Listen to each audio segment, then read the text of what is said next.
Hello, Professor Venky. Thank you so much for doing the interview with the PI.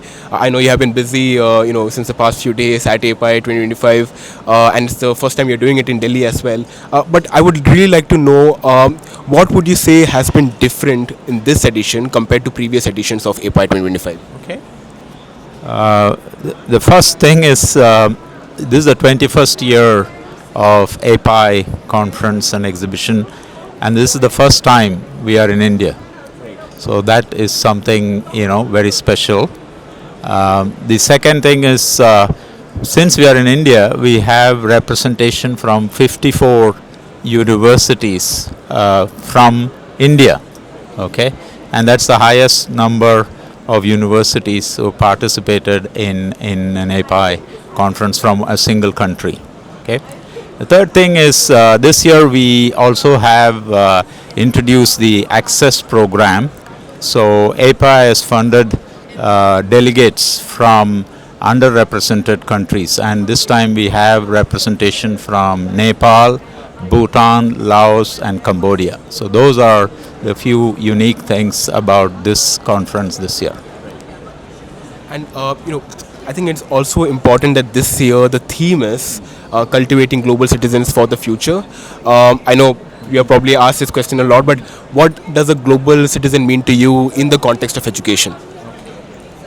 So the important thing for a global citizen is two things. One is having the right mindset, and then the second is having the skill set. So when you talk of mindset, we are looking at global citizens should value diversity. Okay, they should foster cultural understanding, and they should take responsibility for global challenges. Yes, local challenges are important, but at the same time they should be looking at global challenges because we are an interconnected world. So in terms of the essential skills, they need critical thinking, being able to effectively communicate across cultures, and also collaborative problem solving. And when I say collaborate, it's being able to collaborate with people from different disciplines as well as people from different cultures. And I think with all this, they can then make a big difference. Now, the other issue that we are looking at, which we have to think about, is so far we have been, universities have been looking at compassion, looking at empathy. So, question is, how do we move from empathy to be more action-oriented through compassion? And I've been talking to a lot of people from different universities, and I'm glad to note that many universities are including community service as part of the academic curriculum. And in my own university, at Singapore Management University, we have 80 hours of compulsory community service that all students have to do before they can graduate from SMU. And I think one final question would be, and you had some really interesting insights about what that sort of theme means to you. But I'm sure that you have also been to some of the sessions. I know you have been very busy, but whatever you're able to kind of some of the sessions that you will be able to attend and kind of take some of the insights in, what would you say were some of the major takeaways that you probably got in the past 2 days from some of the sessions? Okay. So what I observe is universities are increasingly focusing on cultivating global citizenship. Okay, that's this this is something that universities all over the world are trying to do. So there is a common purpose that's already happening. So they're trying to integrate, as I said, this into the curricula. They are trying to foster cross-border collaboration as well as partnership, and they are trying to enhance student mobility.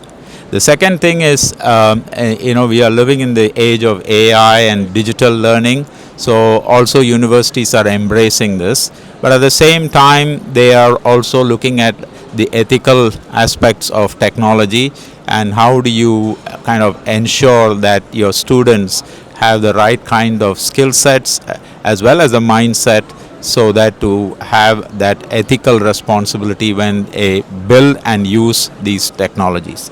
Now the other thing is, I observe there's a lot more of collaboration that's happening in the Asia Pacific region, and I think there's a lot more interest in collaborating with Indian universities in this particular conference. That's something that I observe.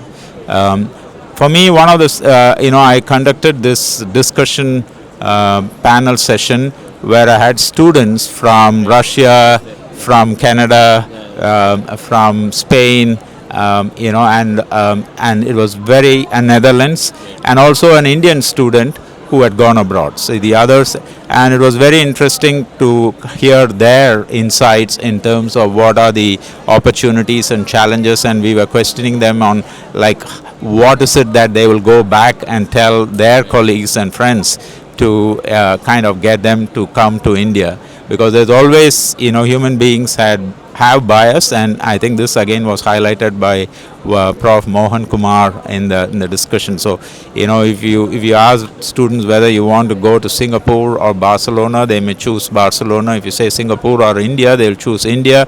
If you say India and Nigeria, they'll choose India. So that way, it's something interesting that we observe, and how to overcome those biases.